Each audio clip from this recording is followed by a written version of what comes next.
We're doing it live! Technical difficulties! Yay! Yay, the internet. Hi, everybody. I'm Tara. Thank you for joining us for the Small Council Affair. As you can see, we've got our fancy duds on, and we are bringing you all of the Ice and Fire Con 2020 news, both stuff for later this year, some policy updates that we sadly need to talk about, and of course, virtual content news.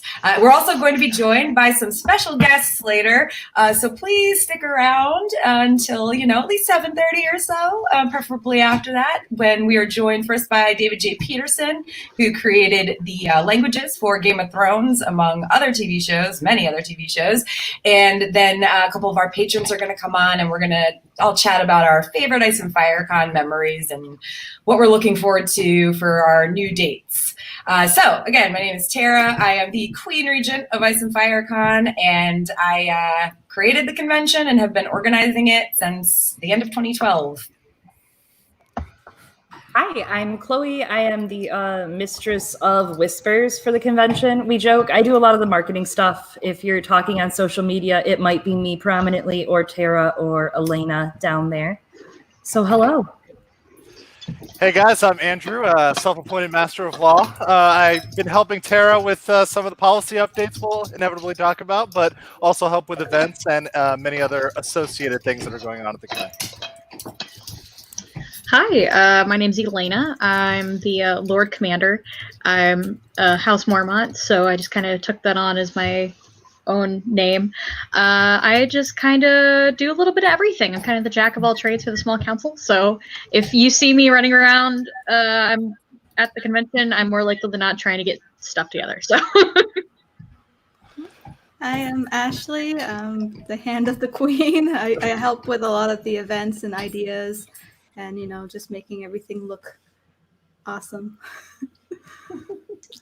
Hi, I'm Brian. I am the Grand Maester. I help run the Ice and Fire Con website, and I've been appointed to pretty much handle all other tech things at the con. So I'm usually running around trying to fix sound systems. Yes. I totally forgot that was the thing that you ended up doing for like most of last year and the year before. I think he was informally volunteered, impressed.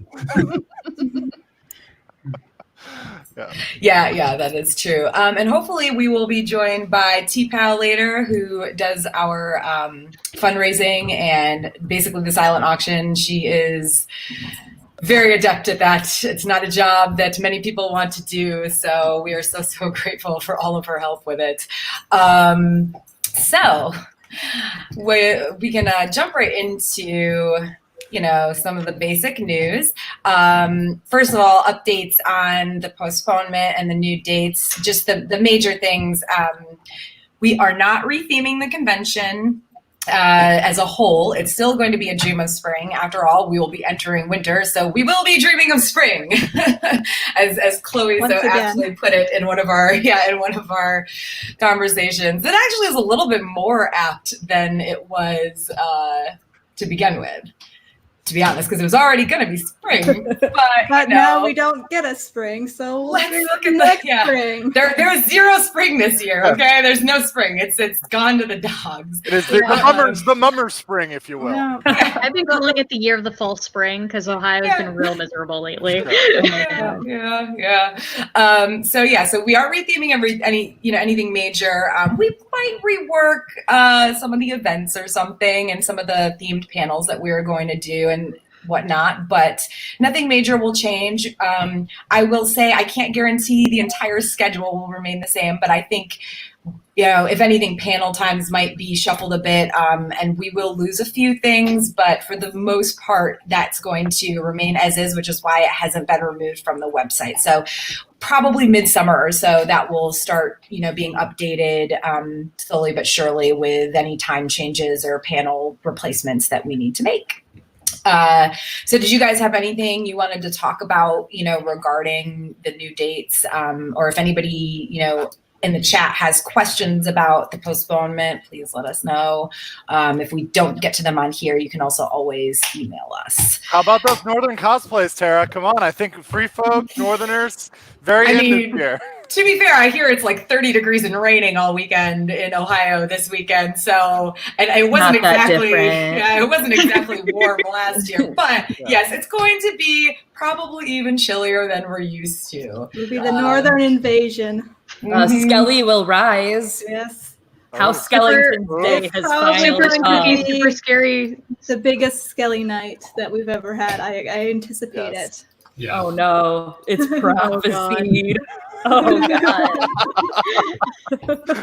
I looked into the flames and I saw Skelly rise. I saw Skelly look back. Skelly's dancing around the flames. I know.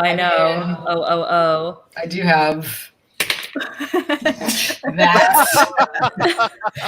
I like the very slow pan to it. Yeah. Well, I didn't want to make anybody sick with like jerking my screen upwards. So. I know we have a lot of new people probably in the chat as well who might not have come to Ice and Fire Con. This might have been their first even. So we are as bummed as you are with the postponement, obviously. But if you guys don't know what Skelly is, it is a very unofficial piece of Ice and Fire Con lore. That just happened. Yup. It's best experienced in your liver. Yes, it's a Thursday night unofficial gathering of House Skellington. And if you've ever seen the skeleton tequila bottles, it has a little bit to do with that, or a lot of it, unfortunately, to do with that. But it's an unofficial cabin party some friends throw, and we just have a blast. It started with the skeleton tequila bottles. I think it's grown to be much more than that now. Yeah, the skeleton tequila bottles cannot satisfy the thirst of Skelly Night alone. Yeah. Although, I mean, what are the? I mean, I know what they are, but Brian H., you're the most. You're the person that should be saying this. What are House Skellington's words? The lore master. Thursday's joy, Friday's sorrow. There we go. This is why most people don't want to be doing things early Friday morning of Ice and Fire Con. And it's why we schedule twice as many people to those panels, because we know half of them won't show up. This is true. That's why I'm always on the morning panel looking extremely hungover. It's great. It's great. Yeah. Now, next up, for those of you who have not joined our Patreon yet, you can join for as little as $1 a month. I could talk. We have several tiers above that get some more perks, but it's as little as $1 a month, and even at that level, you do get first news, basically. So, for instance, we announced on our social media channels just a few hours ago that David J. Peterson would be joining us, tonight, and but patrons knew that 2 days ago. Yesterday, it might have been this morning. I don't know. It's my days and times have all kind of just mushed together into this, pandemic lump. But yeah, they did get that news first, as well as some hints about some other stuff that we're going to talk about later. And we have some really great patron content coming up soon. Some volunteers and Ice and Fire Con attendees are making some patron-only content, and there's also going to be a Zoom hangout with David J. Peterson middle of next month for patrons. And we will record it, and it will eventually be on YouTube, but it's going to be only patrons can join to chat with him, and it will be a patron-only video for the first couple weeks. And that's just like one thing among a whole ton that we have planned. To be honest, there was some content I was trying to get up this weekend and didn't have time to edit videos. So yeah, there's a bunch more coming down the pipes with that. But yeah, so definitely check us out. It's patreon.com/Ice and Fire Con. And Chloe, you're helping me a lot with the Patreon. So do you have anything you want to mention about that? Yeah, we're going to work on a lot, like you said, some stuff getting donated by some friends, some content getting donated from the community. I know that we have done some read-alongs in the past. We're probably going to come back to doing some read-alongs of some voted on chapters by you guys. Lots of really cool stuff coming in the works. So if you guys want to get involved too, feel free to reach out. We love doing stuff with the community. All right. So we've got a lot of fun stuff to talk about, but real quick, and this is something that we're, going to be, we literally just got this kind of hammered out recently, and we're going to be kind of updating it around social media. It's not the good news, and unfortunately, but it is something we have to mention. Our ticket policies have changed. In the past, they always said no refunds, okay? But they are way more specific now. In this case, because of the size of the convention, the fact that we are not for profit, we don't keep a big cash cow laying around, etc. In the case of cancellation or rescheduling of the convention due to circumstances outside of our control, because of our intimate size, we're no longer offering refunds. This is very specific to 2020 and 2021. We are hoping to be able to kind of go back to our regularly scheduled programming. But for now, should we have to cancel the convention entirely later this year? Please, gods, no. I think we'll be okay. We're small enough and it's far enough out that I think we're going to be fine. I have to hope we're going to be fine. But should we have to cancel the convention entirely, all 2020 tickets will be immediately commuted to the April 2021 event, which is already scheduled to take place at Deer Creek, April 22nd through the 25th next year. And should you not be able to attend next year, you will be able to transfer your ticket to another person free of charge on our end. Okay, we will not charge you any fees, which normally we do. Normally we don't allow ticket transfers at all. And if we do, like if tickets are transferred, we do charge like a $20 fee, I believe is what it was last. But yeah, so should this happen, and should you not be able to attend in 2021, we will be allowing people to transfer their tickets. You'll have to handle any monies between you and the person purchasing your ticket. If you're selling it, we will not handle that portion. But, you just need to contact us at iceandfirecon@gmail.com if, that's an issue. Again, this is only if we can't have the convention in October, which is something I don't want to get into or talk about all that much. So if you really have any specific questions about that, please contact us directly. There are several of us that answer the email, and we all have the authority to respond, essentially. So anything else we want to update on before we move into general discussion? I think that was it. Okay. That's the most important part right now. All right. So now the good stuff. Yeah. So we have been, teasing some things across social media. One of them being a surprise live stream tomorrow at 8 p.m. Eastern. The announcement for that is that the surprise live stream is going to be a live stream of last year's recording of Westeros, an American Musical, featuring creator and cast commentary. So you'll be watching the musical on your screen, and we will be like right there next to it. And we'll be kind of chatting about our experiences with the musical. It's mostly probably going to be general hilarity, let's be real. Lots of behind the scenes stories. Probably some shouting. Yeah. Yeah. I'm sure there'll be There's a lot of us in that. That man is Rob Stark and whatnot. Yeah. I hear there was something about a crossbow, but that may have just been a crossbow. Yes, I don't know what you're talking about, Chloe. No, nothing of that. Yeah, it was happened. meta in like 3 ways. Did you guys catch that? Yeah, thank you. I'll be here all day. I'm here. So we're all, and I believe Brian H., you were involved in 2018, so technically you could have been in the and you did all the sound and everything. You were essentially our entire crew. I don't know if you're doing anything with us tomorrow night, but 5 of the 6 of us will be there, so. Yeah, I was just behind the scenes this year, so I didn't sign up to do the commentary, but I'll when Keith was asked, his answer was, "Can you tell him I'm dead?" With the amount of roles he did, yeah. He'd be in every song almost. Yeah. Maybe 3 he wouldn't be in. I totally forgot about the whatever, we'll get into all that tomorrow. Kyber here. Jamie Lannister will be from Harrenhal. Oh my god, we'll get into all this tomorrow. Jamie Lannister!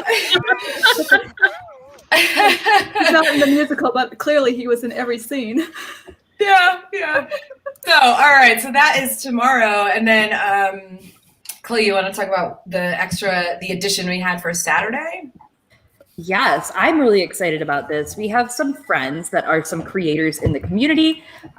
You guys may know them. I'm so sorry. I was in the chat. I'm just messing around in the chat as Ice and Fire Con. It's me. I'm the villain. I've given myself away.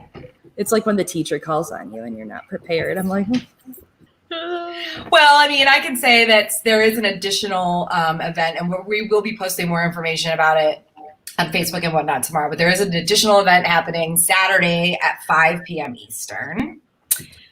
yes, and it has a lot of our community friends. You know, some creators like our buddies over at Davos Fingers who are not, I don't believe, going to be able to make it in the fall. But they are doing a lot of stuff right now. I've heard some tell of some games, like some more creator meetups. This is called the Creators of Ice and Fire Meetup. Davos Fingers, Aziz from History of Westeros, Lady Gwyn and Yolkboy from Radio Westeros, Scad, Rebecca from the Creatives Guild, will be on the Ice and Fire Con YouTube channel. They're going to be talking about everything A Song of Ice and Fire for the community, what everyone's been up to in this time in quarantine, the books, and to top it all off, the amazing, talented San Rixian, who did our header this year, our banner for A Dream of Spring theme, is going to be drawing live while they're chatting, and it's going to lead everywhere, right? It might be a little specific to Song of Ice and Fire, but it might just become some friends talking about the community, which is going to be so exciting. Yeah, I'm pretty excited. This was brought to me, by Rebecca, and she just was kind of like, I would like to do something, and I was like, I mean, hey, like as long as I don't have to organize it, I would love that. And so she put the whole thing together, and it's going to be really great. Literally, all I have to do is like bring them into the broadcast studio and press play. Hopefully, I'll get it right this time. Anyway, so those are our new announcements for the content this weekend, and soon enough, hopefully, we will have some guests joining us. Basically just waiting for them to come on. But while we're waiting, what are we, I don't know, do you guys want to do some favorite Ice and Fire Con memories first? Absolutely. All right. Who wants to go first then?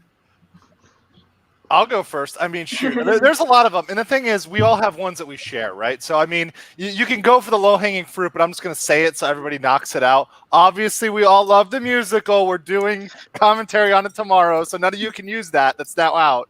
And obviously everyone's like first time at the con is going to be special because everyone had that moment when it's the first time they come and they're all like enjoying it and experiencing it for the first time, and it's simultaneously overwhelming and then encompassing, because it's this family that you're getting integrated into, right? So obviously those are like two great experiences. But each year there's things that stand out. I had fun last year because, frankly, I always want to do something a little bit different. And for me, I loved Good Morning Westeros last year. I love the fact that there was a very dedicated and hungover audience, and the host being sleepy, hungover, and us just having a ridiculous fun time of it was great. Barely being there in our PJs and my Baelish robe. I mean, it was absolutely outstanding. So I love it. Can't wait to do it again. Becca, what's up? So I didn't wake up, for that thing. Was that Saturday or was it Friday? Saturday. I know it all blurs together, Chloe. I know it all blurs together. Maybe the real Ice and Fire Con are the friends we made along the way. Anyways, but so can you tell us kind of more about the panel? Like what happened at it or what it was about? Sure. For those of us that might not have been there. So we tried to do like a morning show format, which is a little bit different than what we normally have. You normally have sort of a formal panel. You come up, you present, you talk about it, you act like you know something. People ask questions, you pretend you know an answer. That's not me. That's not my vibe. And Brian E. joined me on that. Becca was on that. Dom joined us. And what we did was we started by kind of giving information in the beginning, like here's what's going to happen during the weekend. Here's what has happened. Here's our sort of recap of what's happened and some of the funny moments we've had, Skelly night, whatnot. Becca being exhausted AF.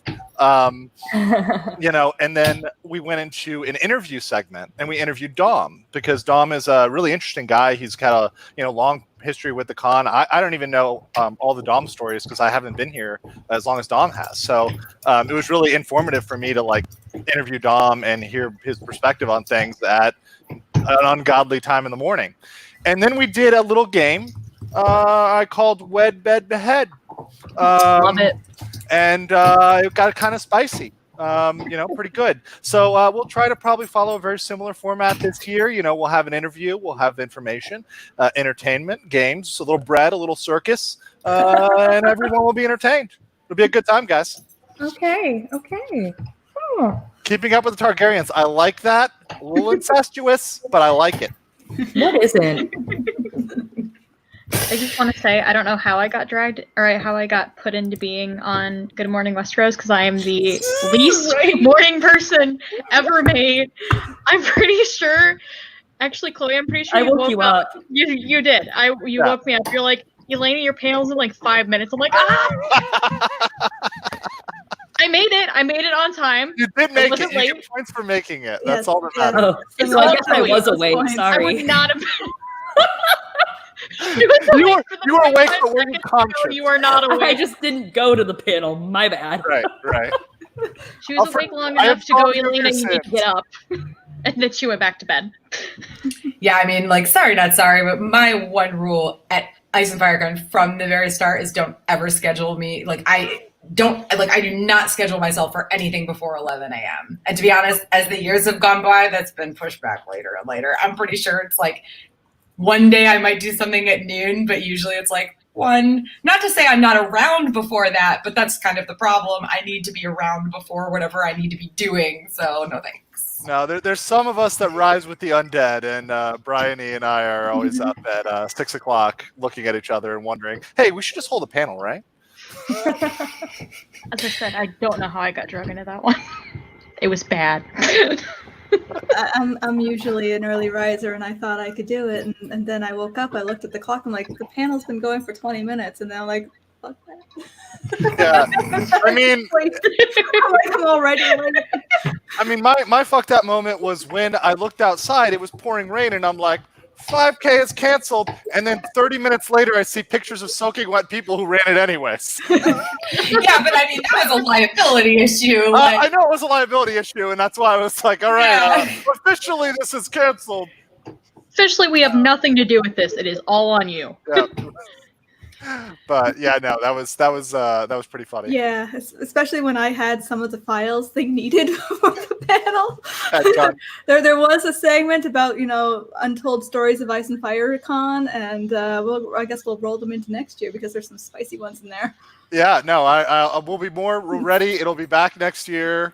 I don't know about wetter is better, but we're gonna try to go in dry this year with the 5K. Hell. You guys are very bold, very ambitious, and I love that about a small council, honestly. I do stuff in the morning. I usually do registration in the morning. I like to be bright and awake and be the first face people see when they come into the Ice and Fire Con. Hello, I know you. Do I know you? We should know each other. Here's your badge. It's fun. Get a coffee. Get to know people. I love that. I love the woman who does the coffees in the Deer Creek gift shop because she knows who I am, so she never makes me pay. Aww. So as long as I'm the one going to get my own coffee, I walk in there and she's very nice. I was short pennies, and she's like, "Oh, just let it go." Yeah. All right. Well, we do have our special guest has arrived, so we're gonna go ahead and add David to the chat for a little bit, and then we'll talk some more about favorite Ice and Fire Con memories. All right. And I guess Chloe has chosen to remove herself. She is our blood sacrifice. Yes, to She's a Lord. sacrifice to our Lord. Yes.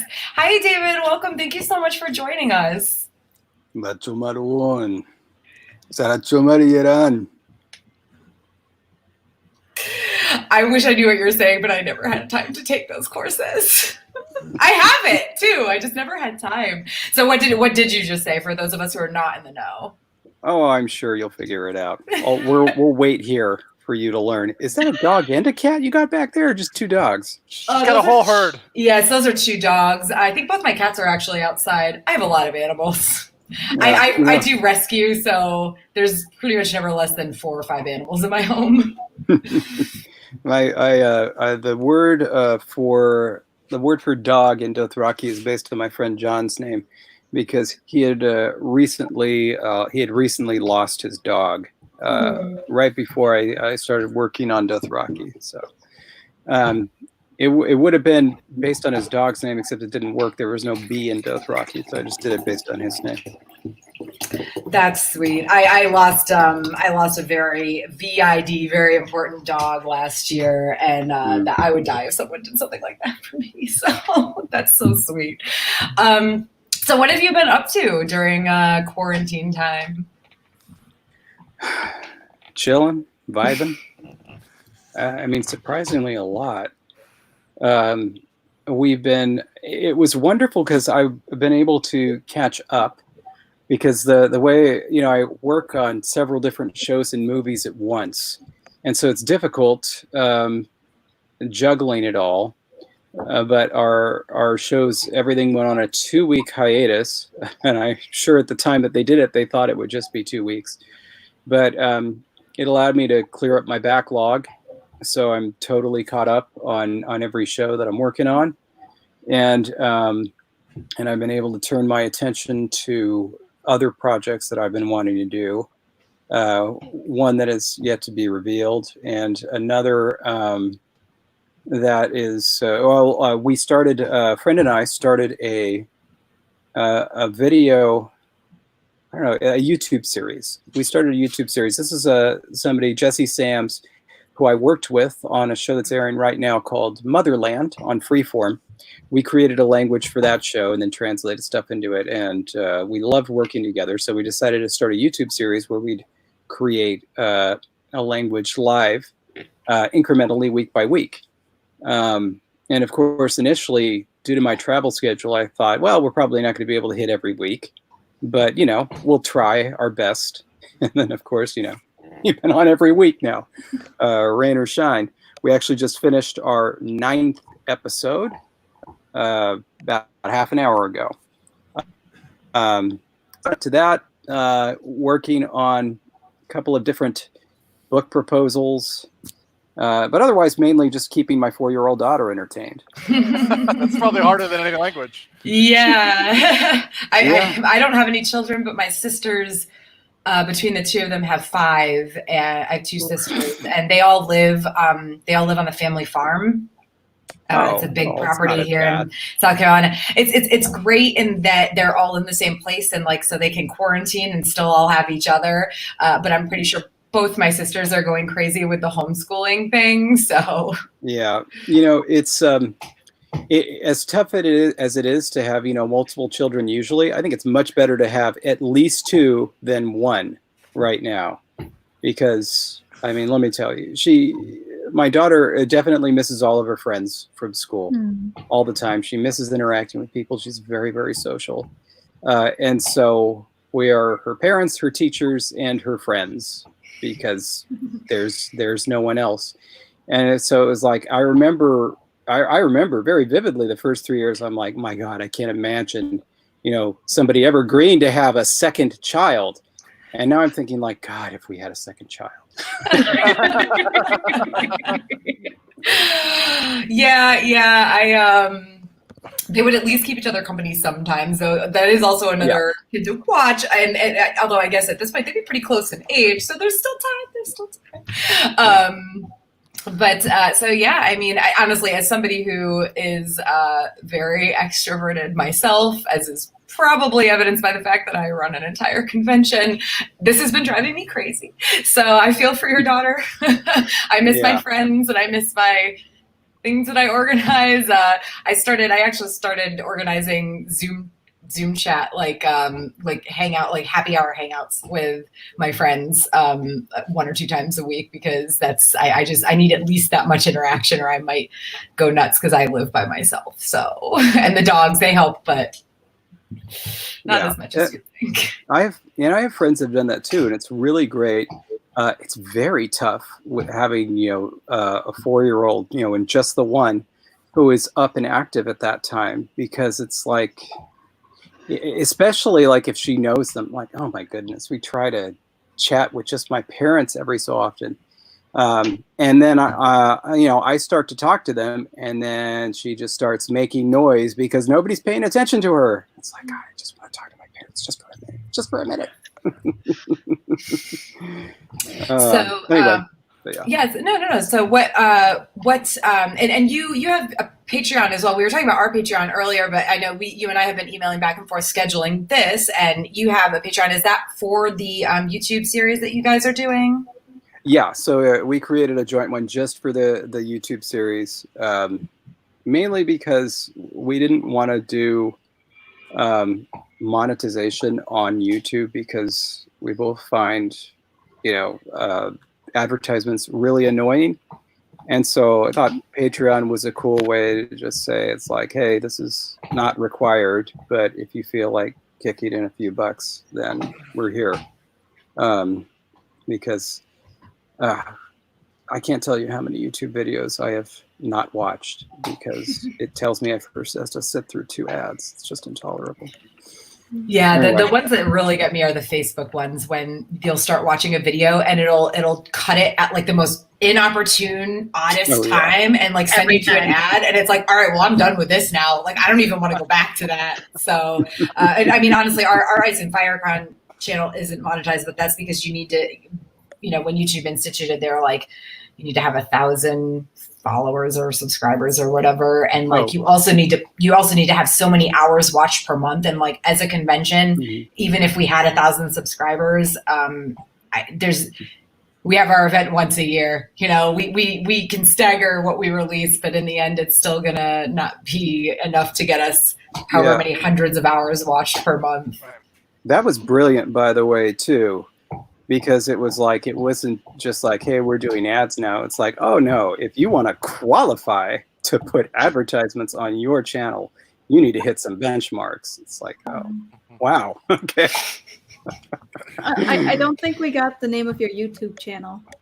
Oh, Langtime Studio. Here, I'll put it in the chat. And there are, by the way, there's some questions there. So it's called Langtime Studio, and you just go to langtimestudio.com. There you go. And then, maybe we can start doing the español. So what kind of language are you guys, like, do you have any specifics about the language that you guys are creating for that, or is it just like a winging it sort of thing, or? Quite a bit, but no, we absolutely were winging it. But here, the issue was, of course, I've actually kind of live streamed myself working on my own languages a lot, but I can't actually do it live because this is all stuff that's covered by an NDA. And so what I do is I record myself with no audience, to a private stream. And then after the episode or movie is aired, I put it up like a year later when nobody cares about it anymore. But so, I mean, that's a lot of fun, but I thought it would be so much more fun to do it live with an actual audience, but it would have to be something that wasn't covered by NDA. Right. And so I just decided to do it for my own project, which is I've had a board game project that I've been working on steadily for a few years. And one of the elements is that every single one, there are these anthropomorphized animals in a post-human Earth. And so I wanted each of the animal species to have their own language, which for the first version of the game, that's going to be 5 different languages. And so at some point in time, they were going to need to be created. And I thought, well, wouldn't it be fun to just do those on this chat? So that's what we're doing. The first one that we're doing is for the rabbits. And so, yeah, we're making some progress there. Our rabbit language is really taking shape. What was, did I miss it, or what made you choose rabbits specifically? Well, there were 5 anthropomorphized animal species in the game. And it was definitely going to have cats. So I thought, cat, dog, rabbit, mouse, and then the fifth one was going to be possums for the initial. That's a wild card right there. It's like, yeah, possum. Oh yeah. We do have a lot of possum on the Ice and Fire Con. So yeah, there's I love possum them. enthusiasts. Plus, I mean, we do have some possums that do wander around the convention grounds, so it makes life a little bit more fun. Ooh. yes. Oh, I love possums. I love them. Someone should cosplay a possum next year. Yeah. So I had ideas for what I was going to do for each of the languages. I was going to use some of my older languages that and just kind of revamp them. And so I already had an idea for the cats. And then I had somewhat of an idea for the others. The idea I originally had for the rabbits really wasn't going to work, I realized. And so I thought, well, that'll be the perfect place to start because I need to be doing something brand new. And so that's why we started there. And it's coming along very well. By the way, I want to double check. My audio is coming through my headphones, right? It's not coming out of my computer. You're not double hearing me, are you? No, not at all. You're clear as crystal. Okay. Yeah. Cool. Excellent. Anyway, so yeah, that's on that, and so yeah, if you want to find out more about it, you can go to Langtime Studio and see what we're up to. Awesome. Do you ever get when you're working on languages, because there's obviously sometimes there's similarities, do you ever mix them up because you've got so many projects going at once? Nah. No. No. You think that would happen, but it doesn't. Can't even keep Spanish and English straight. I don't know. Yeah, well, no, especially if they're similar, right? I mean, if you're in the Romance languages, you get or Valyrian, for example. You have dialects of Valyrian, so it might be difficult for me to keep them straight. Yeah. Obviously, you're above that. No, I mean, it makes a lot of sense. You would think that would happen, and I would think that would happen, but it just doesn't. I don't know. It's like there's just a different area of my brain for each language. What I do mix up sometimes is, and this happens a lot, is the experience of creating a word or a grammatical, pattern. I will misremember where that happened. So in other words, I'll go into my Valyrian dictionary and I will look for a word for something and it's not there. I'm like, what, is this a joke? I obviously remember creating this word. But of course, what I remembered creating it for a different language. Got it. So it's it's semi-related, but not exactly the same thing. But that experience happens a lot to me, a lot. And I end up getting really pissed off at myself. I'm like, why the hell don't I have a word for that in this language? Just all the time.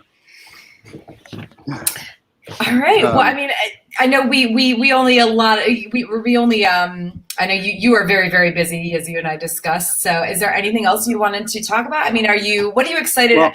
We had to postpone the event, but if you want to tell us what you're excited about for Ice and Fire Con over Halloween, that's cool. Or anything else you want to mention, please go ahead. I do. And we should also probably answer these questions here, but I will just say that of all the things that I've had that was canceled, that has been canceled so far, this was the one that hurt the most because I was really, really looking forward to it. First, just to the location, first of all, was really cool. Hanging out with my friend Zach, which I always love to do. And it's also just fun to go to a convention that's just all about one thing because, there's always a topic of discussion, I guess. And so, there's just a lot of fun to be had, especially now that the show is done. And so I feel like there's less at stake. There's less I have to worry about. I don't have to worry about, NDA this or spoiler that. It's like if you're there and you're getting spoiled on everything, I don't care. If you've had time. You've got a quarantine to catch up if you haven't. Yeah, we are. Somewhere our policies actually state that this is an all spoiler con. While we will, we'll obviously try to say if panels are going to. Last year we had a what might happen in Winds of Winter panel, that type of thing. It's obviously that is going to spoil some of the release chapters and stuff. And there are some people who don't want to hear that. But yeah, the release chapters are the release chapters, but yeah, we're very, it's kind of we can't tell you won't walk by or walk into a conversation and be spoiled for something. Sorry. Yeah. So, and this was going to be the first event that I had come to really after Game of Thrones was done. where it was just like, we're all done. It's all out there. I could talk about anything. And so I was really looking forward to that. I'm still looking forward to that for Halloween, assuming that, things go well, disease-wise. But, it's far enough out that we can hope and dream. So, yeah. I'm really looking forward to that. The only thing I think that's off limits, and I'm actually wondering about this since somebody did ask a question about it. I actually recorded talking about these, me live streaming to myself videos. I recorded an entire one of me working with the language that I created for the canceled pilot that I was working on, canceled Game of Thrones prequel. And now I'm wondering, it's like, can I not ever release that? Is there a statute of limitations where it's like, all right, this thing has been canceled long enough, we can go ahead and talk about it? I have no idea. You have to read the NDA. Yeah, go read the NDA. Well, I mean, let's be clear. The NDA makes it clear that I can never do anything ever. It's a question of will they care? Yeah, because that's the real question. Here, let me just pretty please go back and answer some of these questions. Yes, of course. Yeah, no, great, Okay. great.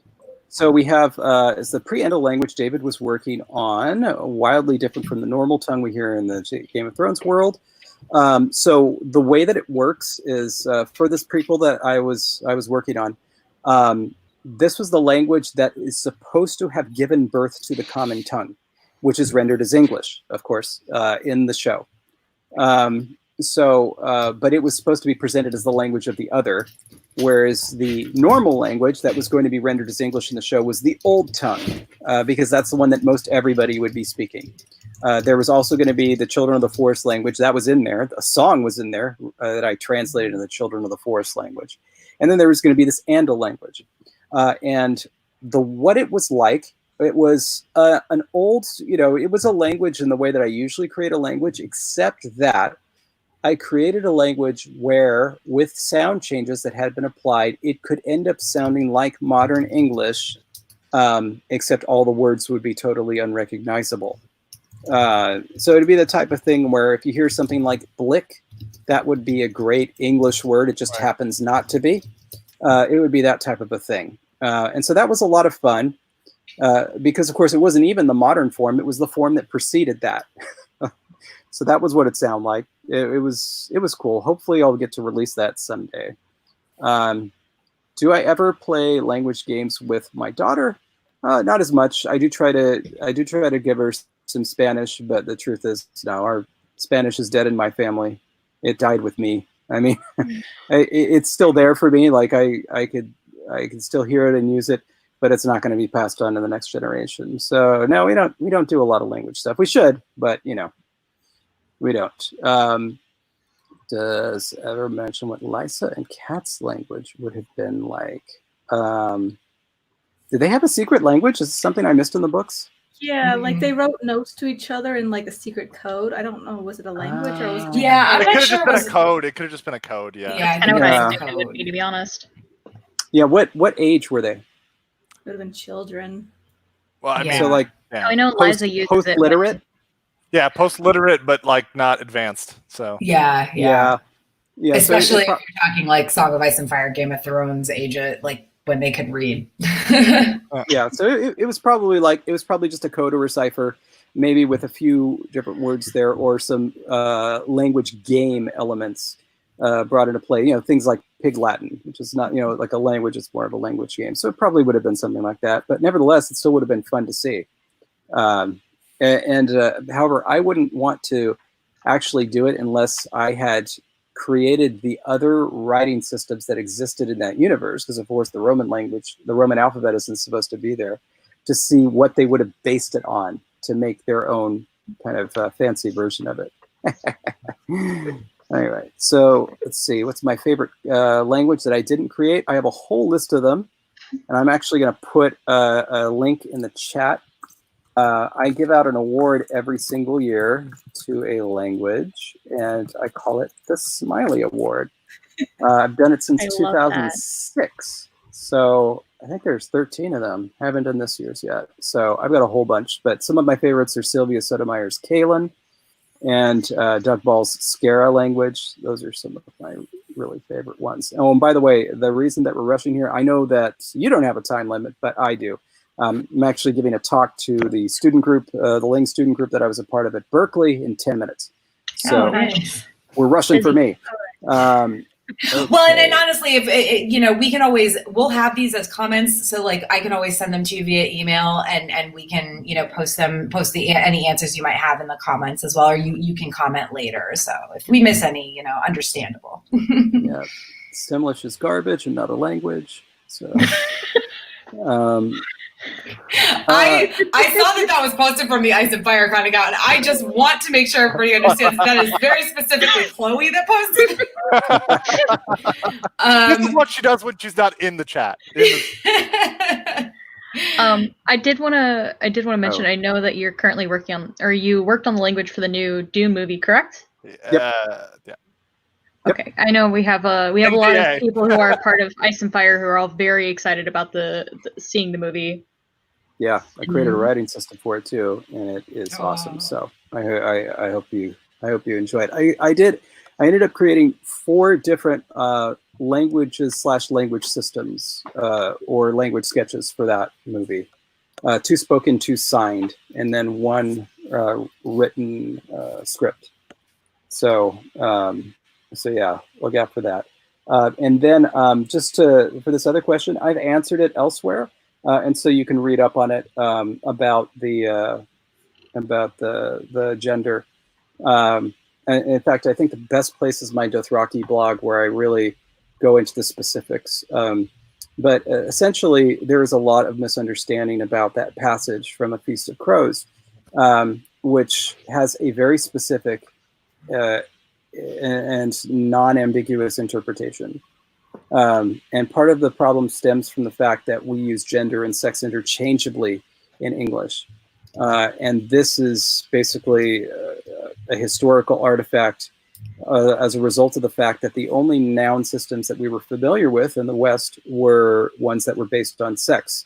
In other words, you have masculine nouns, feminine nouns, neuter nouns. We see that in all the Indo-European languages, but also in the Semitic languages, which are the languages we tend to be most familiar with in the Western canon. It turns out there are many other ways to classify nouns. Swahili has 20 noun classes. None of them are masculine and feminine. But because of that, the word that they used for the noun, gender, was misinterpreted as also referring to sex, because the noun genders referred to sex. They originally were separate. But now we are where we are. So Maester Aemon was talking about how dragons can change their sex, much like other animals. Like where you see where animals would be like in a thing where it's like if everybody is male in a system, some of them will just switch to female, or vice versa, so that they can reproduce, and that certain animals can do that. He was suggesting that dragons could do that, that actual dragons, they could become male or female, depending on whatever reasons. And when he was saying that the language confused us, he wasn't talking about Valyrian, he was talking about English. In other words, in English, we don't have nominal gender, but we do have words that refer to humans that are of different sexes.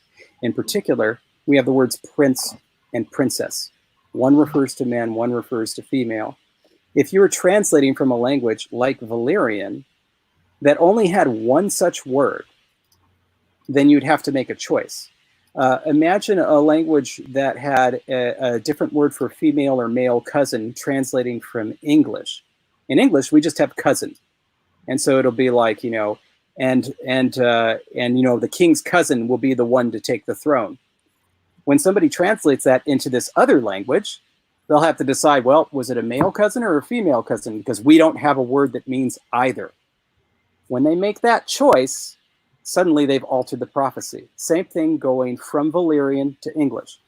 They took the word Darilaros, which is the one I created, that means either prince or princess, and they said, well, we got to make a choice because it's English. Let's just go with prince.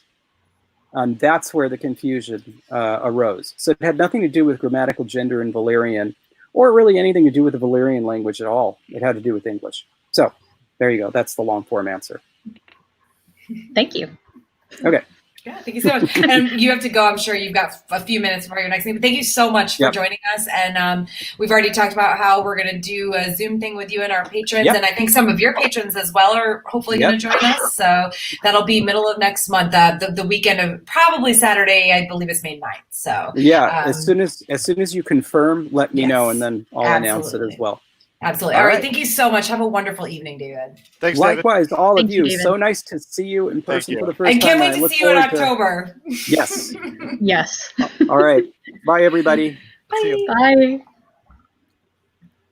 All right. I don't know. I'm going to bring back Brian H real quick because Chloe's got her video off. She's just in there hanging out in the YouTube chat. But Chris, since we have you here, we're supposed to hopefully have one more patron joining us. We offered this up to our certain, like I think it was 3 Heads of the Dragon patrons and up to join us and talk about their favorite Ice and Fire Con memories, which is what we started doing right before David popped in.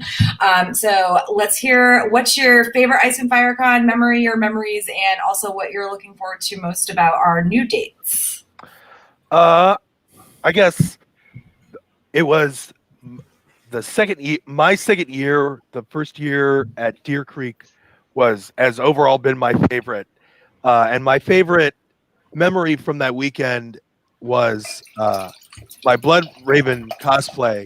I remember standing next to Amin for probably a good half an hour, and he did not know it was me. And considering I cannot beat him in any other game, I will consider that a win. Honestly, I'm not going to say a specific memory right now, but I'll say I've loved every Ice and Fire Con. Each one has been very different. Last year was amazing. Last year was definitely top 3, but 2018 so far it still takes the cake. It still takes the cake as the best one. I can't really even, I mean, other than the first one, which I feel like that's an entirely different animal that that's its own, pedestal that nothing will ever top. But every subsequent year, 2018 was definitely topped all of them. So I feel that. Tara, can you please go into a little bit of detail why 2018 was the top? Let's get a little bit more out of that than generalisms. Come on. I honestly, that's the thing. It was the first year I was the sole organizer. We heard it. We got it. And I say that with all respect for past organizers who helped very, very much, but not having that wasn't really the reason why. Honestly, that was just the hilarious comment I could make about it, and I knew that's what you were looking for, Andrew. Honestly, it was Westeros was a big part of it. Our first foray into that. Honestly, the first year at Deer Creek, and listen, Deer Creek has its ups and downs, but it was just so much. I don't know. Everything about that, everything about Deer Creek felt so much better than Mountain Lake, and like they wanted us there. Yes, exactly. It was a night and day difference between the two. Yes, and again, I know there's always been difficulties here and there with Deer Creek, but it really felt they were excited to have us there, and I think that the schedule and everything that year was it was the first year it felt really filled out and really good, and we had a lot of guests that year too. We had so much a lot of fandom faves involved. Yeah, and and again, like I said, Westeros, the Flea Bottom Fete that year was kick ass, definitely better than any previous year. Last year was amazing, but that year it was holy crap, this is literally better than it's ever been before. And we didn't have the Saturday night dance in 2013, our first year. I think we had karaoke that night. So yeah, it was just an overall, just a really awesome, packed schedule, and and also a ton of new people. So many. A ton of new people, and yeah, it's everything about it. And also it probably helped that everywhere I went, there was somebody who was do you need pizza? Here's a whole pizza, Tara. I can't remember his name, but there was a guy from Colorado that just I was trying to order food from the bar, and he was I'll just order you a whole pizza, and he paid for it, and I was you didn't really have to do that, but thank you so much. Oh my god, pizza is my shtick. Where's the pizza? Also, I'm just going to throw out there 2018 was my first year on the small council, so that's probably why it was the best. Oh, yeah. Same with mine, and same with Chloe's, actually. Yeah, All three of us all joined at the same the same year. Well, no, was that Chloe's? I feel like that because we replaced a couple of small council members after 2016. So I think Chloe. I think Chloe's was 2017 maybe. Was it? It was? I thought it was 2018. She's always been involved in Snorks and Grumpkins, though, for a long time. Chloe's. Hold on. I gotta add Chloe. I'm gonna subtract Ashley for just a minute and add Chloe. All right, Chloe. When was your first year? You're muted. It was 2017. Thank you. I thought it was, okay. Sorry, I thought it was 2018. So sue me. Yeah. 2018 was there, Elena. 2018 was Elena's and Brian's, and then 2019 was Andrew's. So, anyway, Chris. So what are you most before I anything else you have to say? What are you most looking forward to for our new dates, and anything else you want to say before I switch you out for our next patron who's joining us? I think looking more forward to April 2021 because Scad and I are planning something for the performance contest. Oh, okay. I mean, nothing for this year though. Are you going to be able to make it over Halloween? Or? I hope to. I'm still. My work schedule is left to be determined. Gotcha. I feel that. I had to like finagle my PTO and like apologize to my entire company. Like, sorry guys. Like I have to take all of this. I can't even take it. I have to take all of it back because I need it for later this year. But so anything else you want to say before we switch you out? No, I mean, thank you so much for having me, and I'm glad to be here. Yeah, no, thank you for joining us so much, and thank you for being a patron. And I'm gonna fingers crossed that you'll be able to make it for October. We miss Absolutely. you. Miss you too. All right, bye, hon. Have a good night. You too. See ya. All right, we got Hi, guys. Jonathan Eigen here. I'm gonna who have I not switched out? I'm gonna switch Ashley back in because she's been sitting out in the shadows for a minute. Hold on. I volunteer as tribute. All right, Elena. Thank you. I love you, Small Bear. And I'm switching. Honestly, I wanted to switch Ashley back in because Jonathan came to us via Podcast of Ice and Fire. Yeah. So I feel like Ashley has to be here. So thank you for joining us, Jonathan. Thank you for being a patron. What we are talking about now, honestly, it's kind of like, what's your favorite Ice and Fire Con memory? What are you looking forward to for our October/Halloween dates, and anything else you kind of want to talk about? So my favorite Ice and Fire Con memory actually happened, I think it was last year, when Pasha won the tourney and laid the wreath to his wife Leia's head, and that was just beautiful and really moving. But there were so many. I still remember the first Ice and Fire Con. I went to a panel that consisted of Amin and Greg and Thomas, and I can't remember who else. I think it was Nancy or Dan.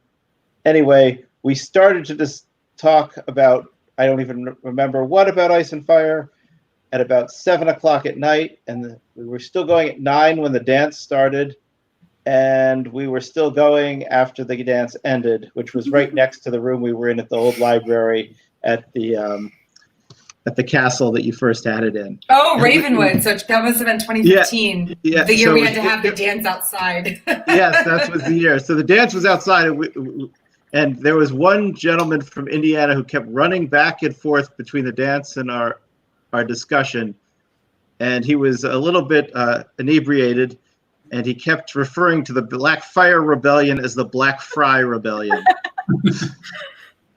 And wanted just to discuss the Black Fries. Wait, who was doing this? He was from Indiana. He was at the first couple of Ice and Fire Cons I went to. His brother also used to attend. And I'm blanking on their names. Oh my gosh, this has to be someone Dom knows.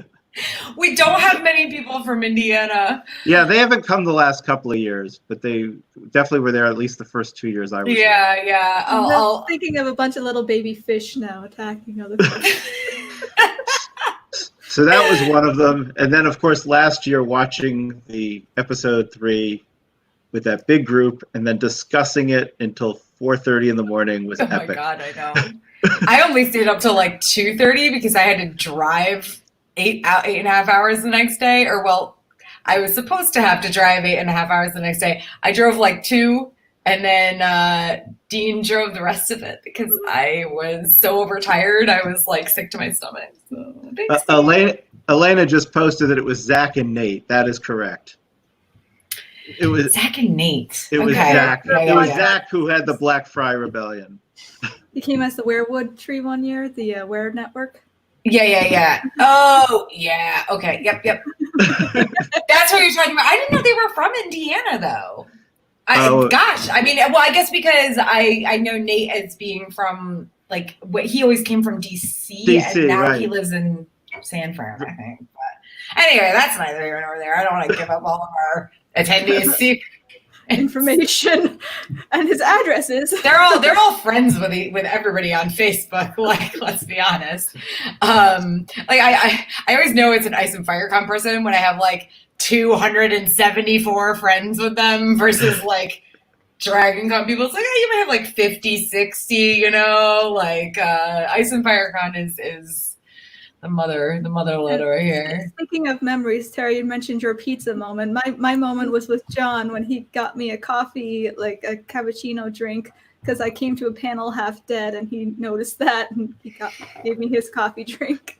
You're welcome. Was that at Deer Creek, or it must have been at Deer? It was at Deer Creek. Yeah, I was gonna say I don't remember Mountain Lake having coffee. I mean, they did, but it was like, here's our like Nespresso machine in the back room. Yeah, so I very much appreciated that and still remember it. Andrew, if you're talking, I can't hear you. I was dying. You're very welcome.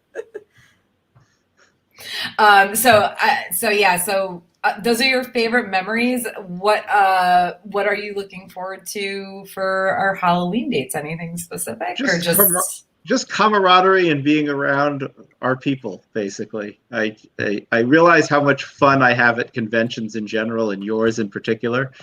And this convention season, at least the summer, where I had planned to go to 4, looks like it's going to be a total washout. So, were you planning on going to Comic-Con again too? I was going to go to a local one here called Shore Leave, which start as a Star Trek convention, and then I was going to Gen Con, which is my mini high school reunion I have with my friends. So. Oh yeah, Shore Leave. Was that canceled? It hasn't been yet, but I'm hearing it's July, right? It's Early July. Yeah. They're probably going to. So anything else you want to talk about? No, I'm good. I just enjoy. I love what you do. I have said this before, that I am so grateful for the people who the small council puts these on, because I'm far too selfish to do it myself. And I like to go to the conventions and just enjoy myself, and that you guys make that possible. So thank you very much. You know what the funny thing is? Like, I've tried to go to conventions and just enjoy myself as an attendee, and it's somehow never as fun as it is when I'm running around like crazy like I am at Ice and Fire and Dragon Con. Like, I don't like going to cons as just a member. I need to be involved somehow. You got to get on panels at the very least. Otherwise, I have too much to complain about. Well, you can be on panels, but not really be involved in the organizational aspect. Yeah. I mean, how many times have I been to San Diego Comic-Con, and I've been to so many. I've been on the panel there every year for, gosh, 15, 16, 17, yeah, but 18, you never 19, go 5 if you years. were a panelist, though, right? Like, you wouldn't just want to go. I mean, the first year I went, I wasn't. I was just pressed. But yeah, no. If I didn't have work to do there, I wouldn't go to San Diego Comic-Con. Well, I don't think that's anyone's first choice. I just think you have to do that once, because it's the pilgrimage to one of the meccas, and I still want to go to Dragon Con in 2021. That's the plan. I mean, you might, honestly, if it actually happens this year, I have a feeling so many people are going to cancel, you'll be able to go this year. I'm not sure it'll be safe, but, you know. Well, this year I have some commitments in theory for that weekend. So in theory, yeah. Actually, if you want really crazy my next year plan, because there's a 6-week period where I'm hoping to go to Shore Leave, San Diego Comic-Con, just to say I've done it once, Gen Con, the World Con, which is in DC, and then Dragon Con over like a 7-week period. I think that would be an epic summer of insanity. Worldcon. Hey, we can hear it. Con. Perfect. I'm moderating. I'm going to yell Dragon Con. Dragon Con. Will it happen? Well, I mean, and for anybody who doesn't know, Ice and Fire Con was started because of Dragon Con. Yes. I'd been to other I met you guys because of Dragon Con. 2013? Yes. 2014? 14. I mean, this was started because we, like, some friends and I, like, were like, why is there no Song of Ice? There was like one book panel and like one show panel at Dragon Con in 2012. So we were like, first we tried to like work with Dragon Con to get like a different sort of track started because it seemed kind of silly that they were separated. But Dragon Con was like, no, we're not doing that. We're like consolidating everything. Years later, they actually consolidated things in like the perfect way. And now there's the high fantasy track. And it's like, and the woman who runs it, Jen, she also runs a Wheel of Time convention called Jordan Con. So like if you are a Wheel of Time fan, it's in Atlanta. Obviously, they had to cancel for this year, but it's scheduled for April of next year. So definitely check out Jordan Con. Jen is amazing. She does an amazing job running the high fantasy track at Dragon Con. And if you're a big Wheel of Time fan, like seriously check out her convention because I'm sure it's a blast. Like I've never read the book, so like I'm bad. But and the Game of Thrones panels at Dragon Con are now fire. Yeah, they are. So yeah, but back in the day there was like nothing. So we were like, well, if they won't give us anything, I mean, why don't we just like pool our resources and like start it ourselves? And this was like 2012. Like I can't believe I've been doing this for this long. It'll be 8 years in September. Like I know. Life-changing. But yeah, like and the reason it is the way it is, the reason it's in a resort or a lodge or a hotel or whatever, and everything is in one place. Now granted, we could move it to a bigger hotel and just have it in one hotel in a big city or something, but like that gets rid of that gets rid of so much of the ambiance. But the reason it is the way it is, where it's all located in one place like that, not a convention center where you have to like walk from a hotel or anything like that, is because that's how Dragon Con. I mean, it's granted Dragon Con has several hotels and it's gigantic, but like the whole idea was like, you don't have to get in a car. You don't have to walk a mile. You don't even have to go outside if you really don't want to. So yeah, it like that. That's why it is the way it is, and that's why it's going to stay the way it is. So, Jonathan, do you have any last thoughts before I switch you back out for Elena so we can close this out? No, bring Elena back on. I'm good. All right. I love you so much. Thank you later. for joining us, and thank you for being a patron.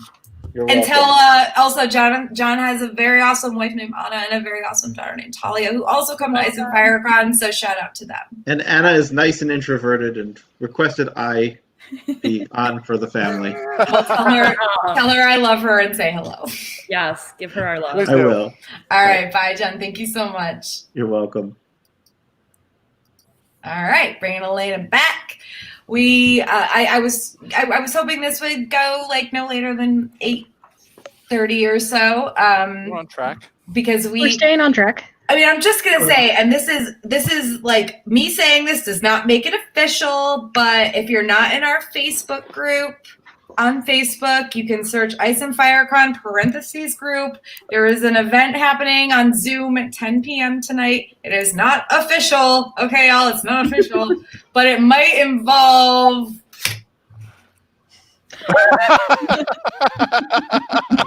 Skellington. That's all I'm saying. Who let them in? Nobody knows. How dare. Somebody asked me permission, and I was like, listen, we can't run this, but if you want to create a Facebook group event, like, I won't stop on you. Like, I mean, listen, I could absolutely stop them. I could delete the event and be like, no. Let's not admit responsibility here, Tara. We neither can confirm nor deny the existence of. Oh yes, I'm sorry. We're all gonna be fucking. I'm sorry. Oh my god, language. We're all gonna be. We're all gonna get. It's gotten there. Trust me. We're all gonna get a breathalyzer in between our kitchen and the living room tonight. Okay. I plan to finish this Lannister Lagavulin tonight. Oh. I've never even opened mine. I'm scared to open it. It's like once I open it, then it's gonna be gone, and I just don't want never to. Have it again, and it's like, well, yeah. I got the House Tully one last year from the silent auction. Elena screwed up and decided to do the silent auction while drunk. And did you buy them? I bought a lot of stuff. Enough. That's why we keep the auction open until the last day, because we got to get all those drunk purchases. Yeah, exactly. And also, that was the best part about having the silent auction in the same room as Flea Bottom Fit. It was Saturday. I was like, I'll bid it up. Although there were a happen. lot of people that clearly bid like late at night Saturday and like never showed up. So like they were just gone. They left. Like they were gone. Like. Yeah, I'm not gonna say I was one of those people, but maybe. All right. So I guess. Well, I mean, I talked about why 2018 was my favorite year.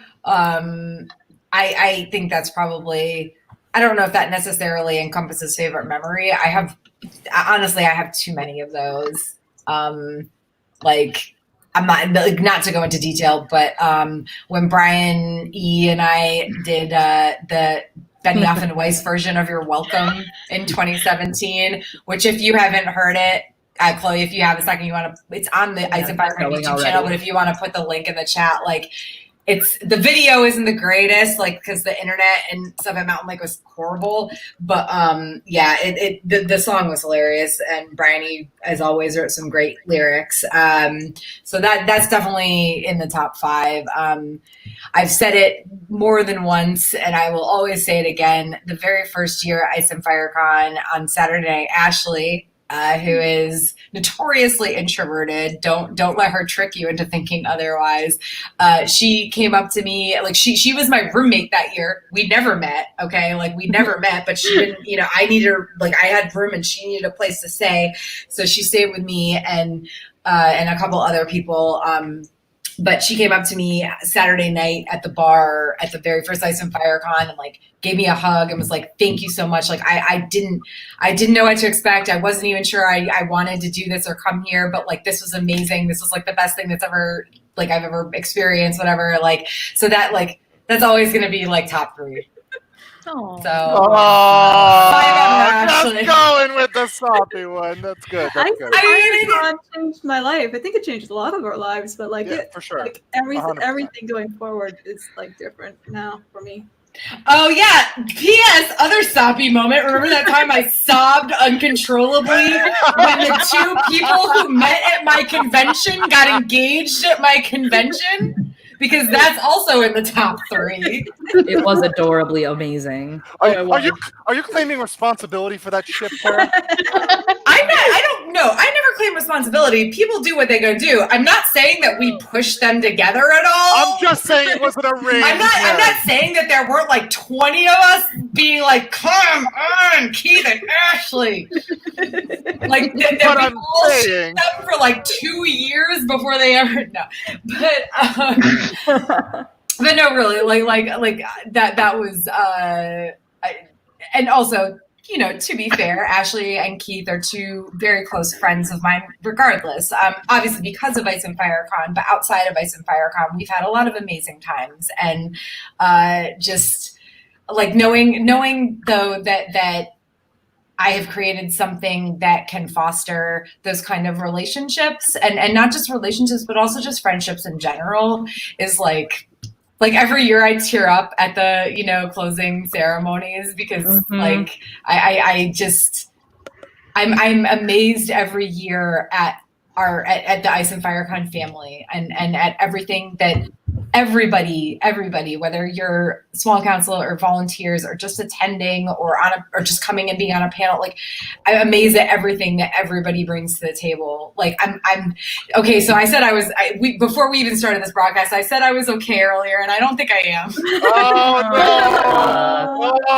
no! You made her cry. No, it's fine. I'm blinking it back, y'all. I got makeup on. Nope. It's over. Okay. It's over. Anyway, so favorite memories we have left. Andrew said his, so we need Brian H, Chloe, Elena, and Ashley. Let's go in that order. Brian H, favorite memory or memories. Yeah. All right. That's tough. I have a lot. I'll go with the origin of Skelly Night. Yes. Yeah. Tell us more, Master. Speak the wisdom of the Skelly. So this was Ice and Fire Con. I want to say 2016, maybe the first year we were at Mountain Lake. Yep. So Jasmine and I picked up Brian E to drive him with us because it was cheaper for him to fly into Baltimore. So he did the 8-hour drive with us. The county that Mountain Lake was in was a dry county, so of course we had to stop along the way and stock up on liquor. And we ran into this bottle of tequila that cost like $80 and was shaped like a skeleton. And of course, Brian E was immediately like, "I'm getting it." That's how much it costs? I thought it was cheaper than that. Probably more than his Southwest plane ticket. So we bought this bottle of tequila, and this was Thursday night, back before Thursday night was even official night of the con.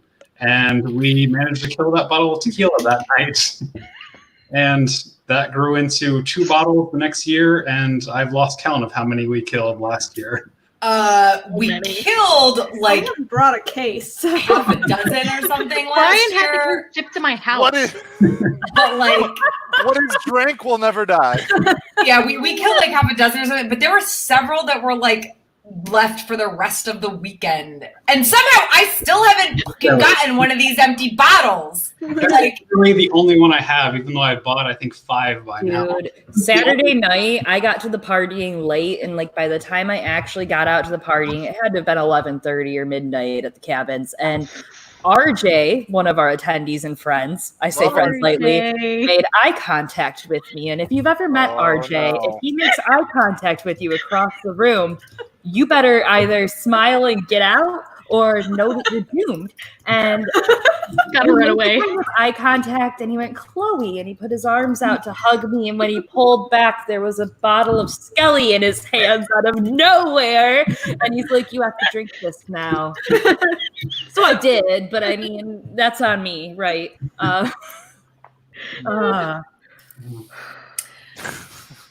right, so yeah, I kind of figured like as many good memories as you have to have from this convention, Brian. I kind of figured Skelly had to be like one of the. It had to have been the best one, like, because it's not just 1 year though. It's literally like you started this. You and Brian E started this, and now it is just a thing. Capital A, capital T. It's definitely Our contribution to the con is Skelly Night forever. It is a fantastic addition. All right, Chloe, what about you? Well, I gave this a lot of thought, and I think that my favorite memory overall has to be also lore. It's the Legend of Stick Horse. Oh, God. Oh, the legend continues, Chloe. The legend continues. I know, the legend. I knew it. I knew. Did you really know? Yeah, I did. I knew it from the very start. Like, we were driving home from that year of Ice and Fire Con. She's like, "I know it was fucking Brian." I did. Hold on. Let's tell the story. I still believe that Brian just found a matching stick horse on Amazon. All right, that is hearsay, Tara. Let's hear the facts. Okay, where's Brian E? Is he going to tell me otherwise? No, he's going to continue denying that he had anything to do with it. So, just saying, he went and bought that stick horse to piss Chloe off. Anyway, Chloe, tell your story. Which is also like more special when you think about it, that like I'm that important. Okay, calm your brakes here, Chloe. Anyways. Stick with the facts, though. One day, on the way to Ice and Fire Con, my second Ice and Fire Con, 2017. We stopped along the ride at a gas station and bought a stick horse, a very special hobby horse. I named him Stick Horse, the first of his name. No questions. Moving along. So we go to the con, and the stick horse was to accompany my Saturday costume, which was a Lyanna Stark costume that I affectionately called Queen of Love and Booty, but I was going to ride the hobby horse all day, right? Like that was the whole plan. Of course, shenanigans happened, alcohol happened, yada, yada. And that Saturday, I ended up putting the stick horse on a cabin porch in a corner, very secluded, you know, where no one would find it. And then I went to go be irresponsible, as you would do a Saturday night of Ice and Fire Con after a certain time period. Oh, Saturday night. Or before or during, you know. And I come back to get the stick horse, and it's gone. Somebody stole it. They kidnapped stick horse, first of his name. I don't know, maybe to start a new rebellion, right? Like bring him back after 20 years after someone else is on the throne, maybe start a black stick horse rebellion. I don't know, whatever. Anyways, I digress. But yes, one of our friends, Brian E., did post a few weeks ago a picture of said stick horse. It looks exactly like the said stick horse. So either he found the exact one or he did take it, and we might never know. It's been years. And let's be very clear, it was absolutely in his home. As someone who's been in his home, how do you, Tara? Tell you, it was definitely a picture of a stick horse that is either your stick horse or an exact copy of your stick horse in his home. Just saying. Wait, have you been in on this the whole time? No! No! The plot thickens. There's no way. All I'm saying is I know where he lives. So I've been in his home and I know what his house looks like. So I know that the picture was taken in his house. I just don't, like, I'll be honest, I have no idea. But I posit that he just found a fucking stick horse online. And well, that is a matter of him. But I don't know if you remember Brian E. Brian H. certainly does, because Brian H. and Brian E. are part of. I see Brian H.'s little. No problem. Listen. You can plead the fifth on this one, Brian. I would as far as Brian's life, I believe they're married, so therefore you can't testify. Yes. What I'm saying is, I know them, and I would put it past him. Absolutely. And how's that sword, Brian H.? It's great. I swear to God, I'm gonna throw you for the Pale Stone Sword Tower. I swear to God. We all love each other so much. So much. We do. Betrayal, exactly. Cheryl in the chat just said betrayal. I agree. All right, Elena, what's your fave Ice and Fire Con memory? Okay. Or memories. Oh God. Andrew said we can't say our first year, but screw it. I'm saying my first year. I'm saying that as my number one favorite memory. Okay. It is my first year. I'll allow it. I mean, I'm saying it anyway. So, or like, can you specify a couple things about it that made your? Yes. So my first year was also Chloe's first year. We knew one person at the convention, exactly, and we just walked in and we decided to go to the opening ceremonies, and it was Kat and the Boltons. Oh, that was 2016, right? Oh, yeah. Those opening ceremonies. Our going out. But also those opening ceremonies, yes. Yeah, there was a lot that happened during those opening ceremonies that we're like, what did we just get ourselves into? We're not discussing We're not discussing this ever again. Never again. But like, as I said, we knew basically nobody at this convention. And Kat and the Boltons looked at us and they're like, okay, you're part of our group now. And we're like, okay. And they adopted us for the weekend, and which is kind of how Ice and Fire Con goes. It is, and like it really, like, honestly, if I hadn't had that great of a like opening, if I hadn't had that, the power going out, the mass murder that ensued in the Faceless Man game. I was a victim of that. Mass murder. It was horrible. I mean, also that was one of the years that pregnant Laura Lee was there, and like you can't ever suspect that. Like we literally had to like bar her. Didn't she win that year? Yeah. She won like 2 years in a row. It's like her husband Jeremy winning archery like literally like 2 or 3 years in a row. We had to be like, sorry guys, you can't do this anymore. This isn't fair. This isn't fair to the normies. Same with Dom winning the performance contest. Yeah, sorry Dom, you can't do this anymore.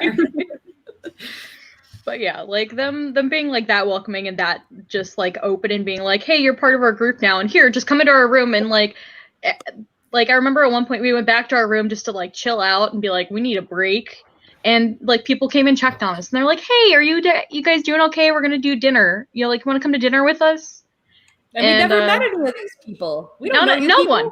No freaking clue who any of these people are. And they're just like, hey, you're part of our group now. Come on. Like, we're gonna go do a thing. We're like, I guess that's fine. But that was kind of like a place where, you know, that fear of sitting in a lunchroom and you're like, I don't know where I can sit. I have no freaking friends here, and you're about to freak out. Like, it's not like that. We walked in to play like drinking games or something, or play Cards Against Westeros, and everyone was like, "Yo, come sit here. Hey, you come sit here." Like, it was Ashley actually was one of them that was like, "Come sit with me."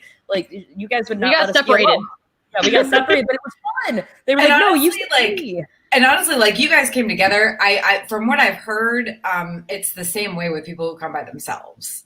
Like, well, I have the similar first time story because those lunches at Ravenwood, there were only enough seats really for everyone there. So I walk in and I don't have anyone to sit with. And this person's like, our table's full, but we'll scooch over here. Come sit here at this table. And that was my first year there. I didn't know anybody.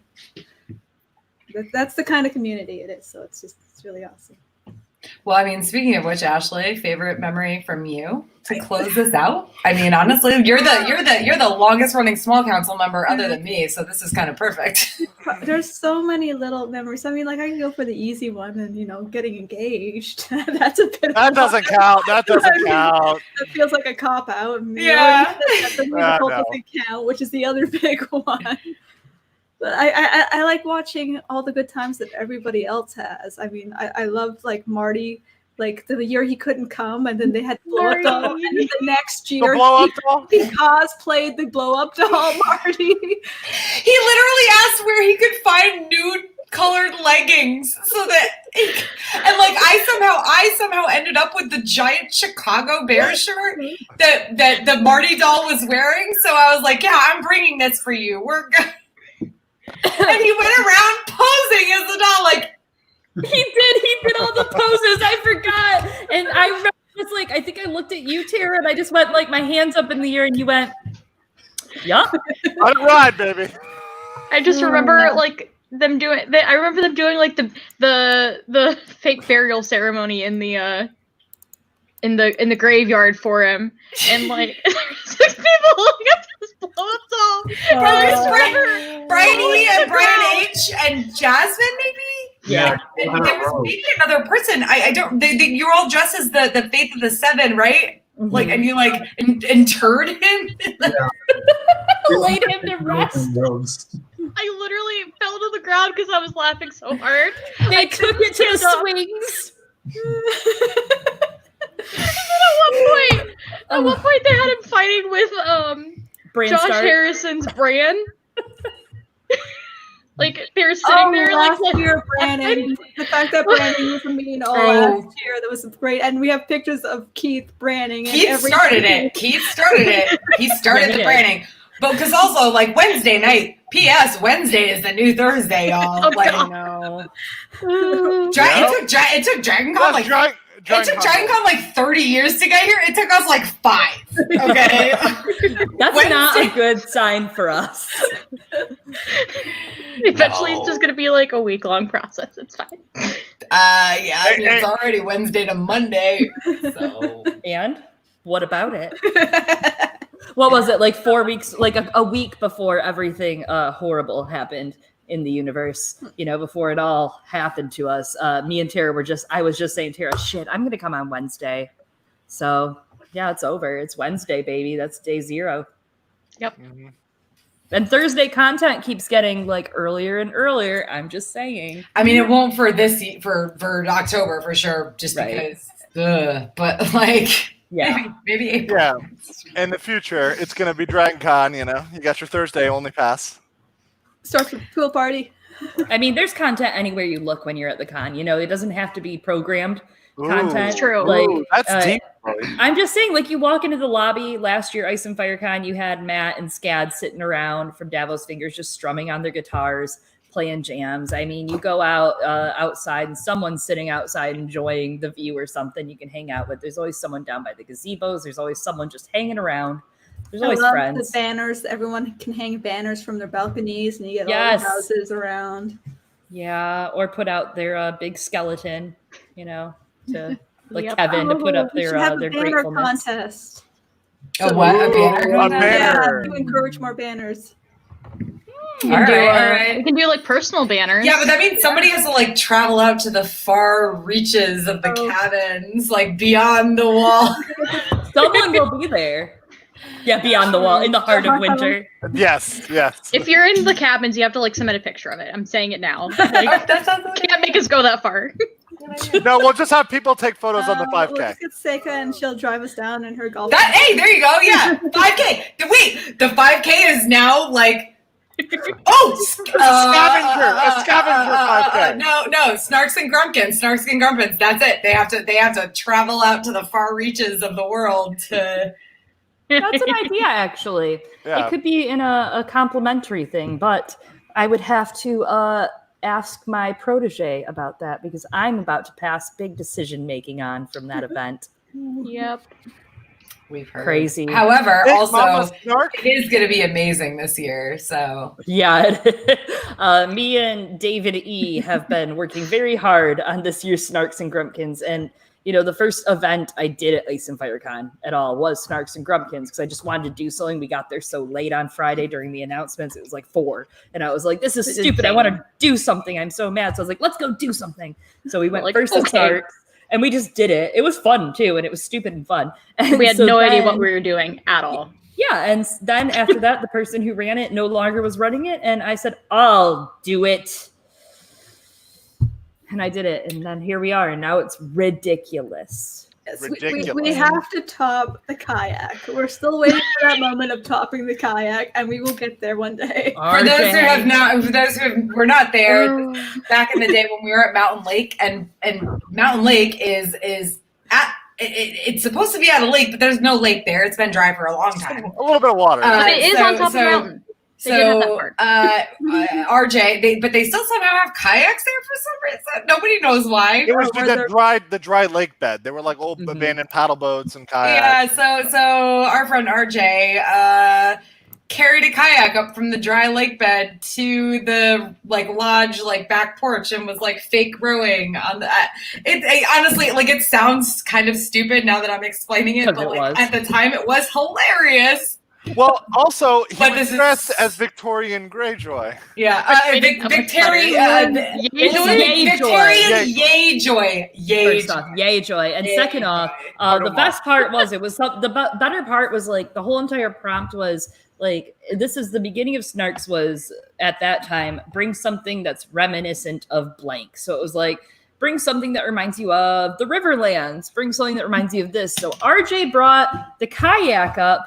Came all the way, and that was all he brought. And by the way, kayak, it wasn't around the corner. It was half a kilometer. And you had 35 minutes to go complete as many things on this list, bullshit as many things as you could to fit into the this is the Riverlands, this is the Stormlands. He got one. He brought one. It was a kayak from the lake, and that's what he did. It was 30 to 40 minutes.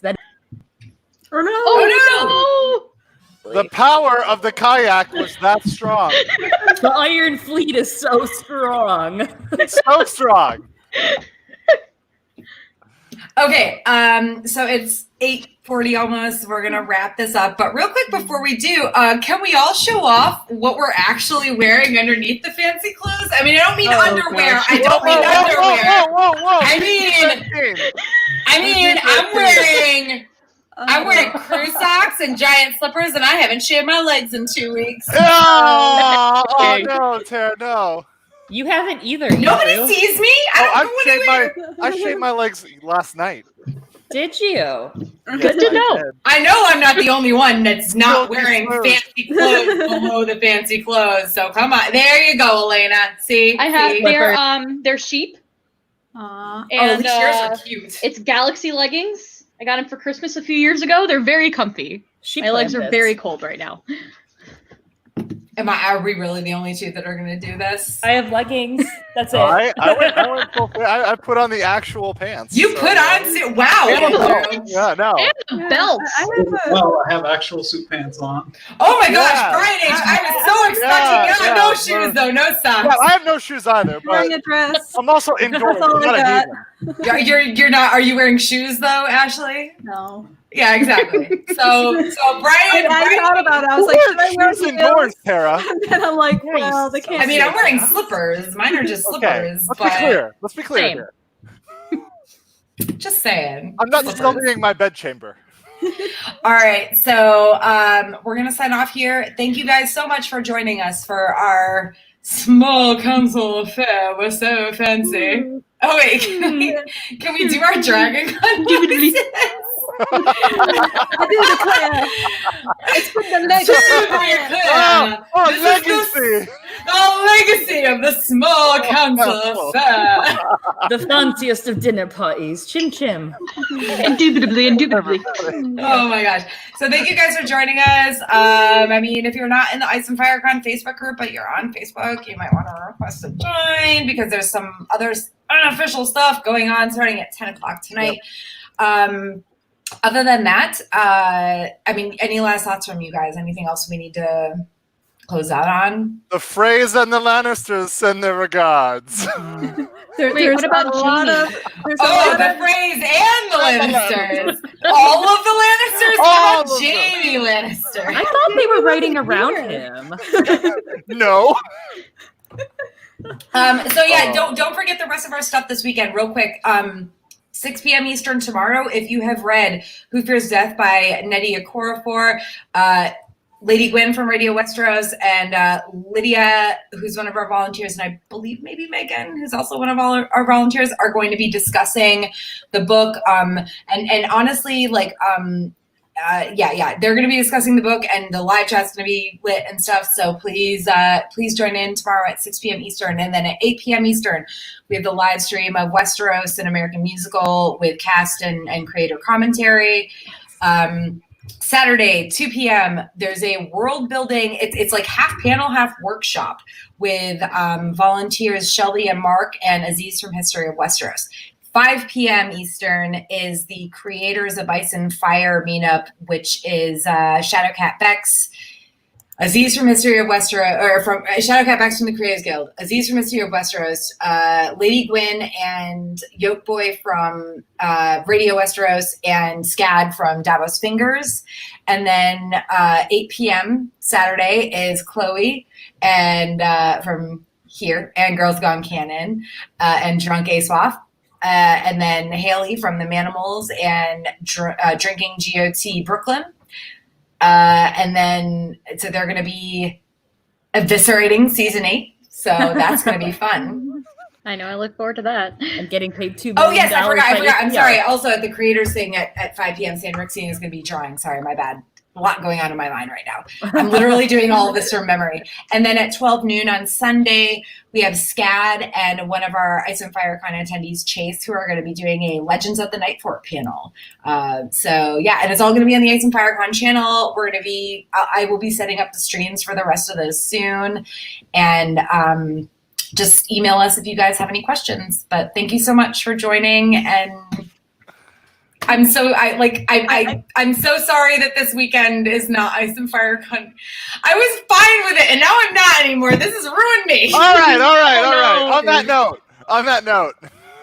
I do want to say that this year we do have a lot of new content ideas that we're going to put out, and it's going to be a very, very fun year with a lot of new stuff going on. Yes. Hope you all enjoy it. It really is. Not just at the con, but like between now and the convention. I'm very excited. We are doing so much to try and get us all between now and then. And just, so much. And right. the real Ice and Fire Con are the friends you made along the way. So.